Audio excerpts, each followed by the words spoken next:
Now that we've looked at modulation of amplitude, filter frequency, and pulse width, it should be even more straightforward to think about modulating pitch, and it's actually a very good one to play around with if you're struggling to hear what an envelope is actually doing to a filter cutoff, for example, as pitch modulation is very easy to hear. With this synth, for example, which is called diversion, as there's no dedicated pitch modulation area, which is normally an envelope if anything, I have to assign one of the modulators here to oscillator pitch myself. We've got 4 envelopes and 4 LFOs to choose from, and then also this more customizable area at the end, which I'll use to start with as it's got a nice display. It's called MSEG1, so I'll just find that in the list on the top row, which is the first slot in the matrix. So that's our source modulator, and then choose oscillator 1 pitch, which is the first parameter as it happens, as the target. And now if I turn up the modulation amount, you'll hear how the pitch slides up and down in increasing amounts the higher I go.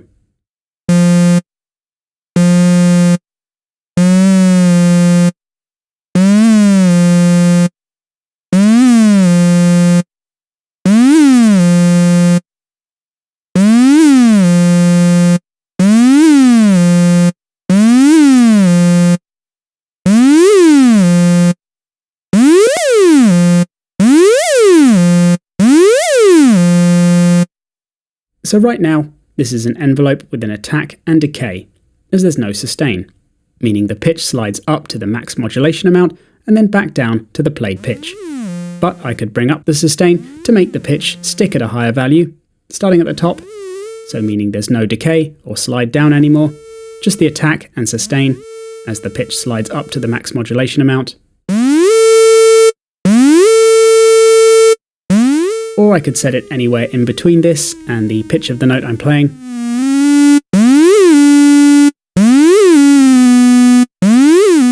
So it's quite an easy way of hearing what an envelope is doing. And if I take out the attack, then we'll just get a pitch slide down at the start.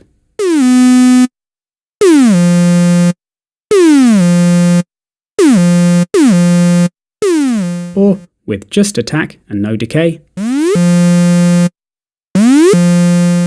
A bit weirder perhaps with it jumping down, but if I reintroduce some decay, then it'll slide instead of jump down.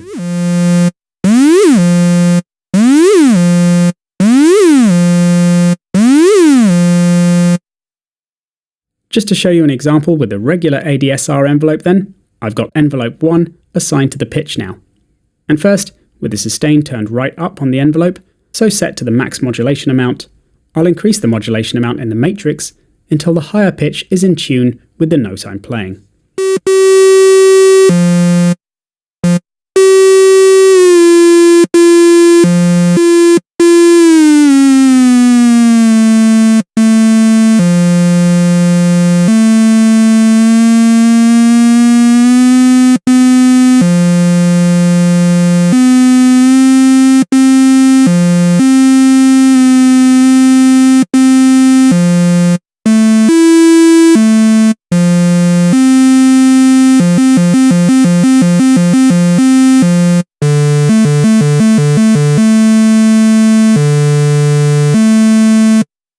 So yeah, by turning the envelope on and off there, I could bring the pitch modulation in and out to compare it with the note that I'm actually playing, and so get it in tune.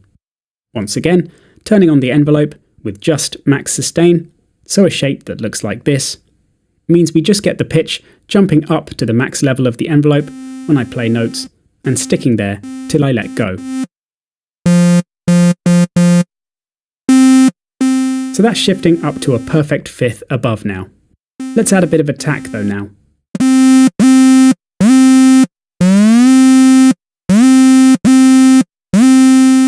Maybe just a quick slide up. But then, if I set the sustain to a lower pitch now, like a third,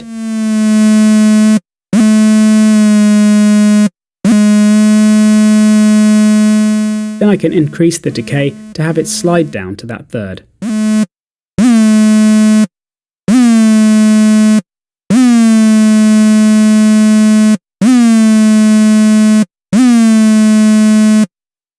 So just to recap that, when I play a note, the pitch is sliding very quickly up to the fifth above, and then sliding more gradually down to the sustain, which is a third above.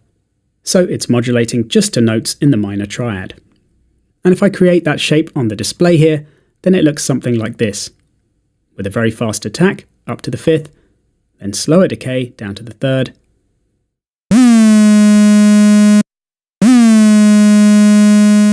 and now if I increase the amplitude envelope release to make the level fade out when I let go of notes,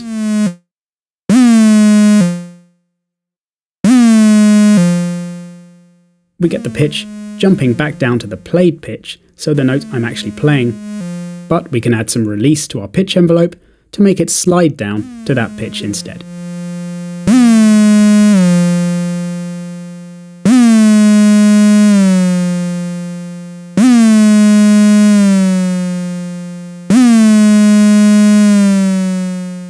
This is quite a complex example of pitch modulation really though, and you're unlikely to find yourself using an envelope that goes up and down this much when creating a lot of patches.